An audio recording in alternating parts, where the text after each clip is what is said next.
In today's video, I'm gonna teach you how to create a seller account on Whatnot. So first head over and launch the Whatnot app and start by signing up or creating a new account on Whatnot.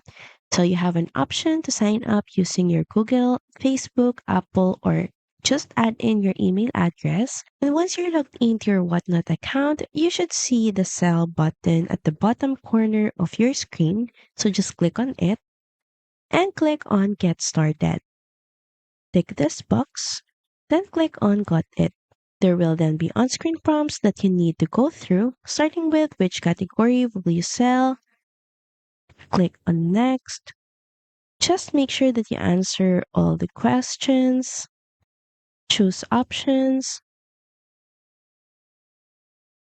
and add in return address. So once you've added and confirmed your address, you've basically created your seller account. So that's pretty much it. Thank you very much for watching this video, and I'll see you again on the next one. Bye!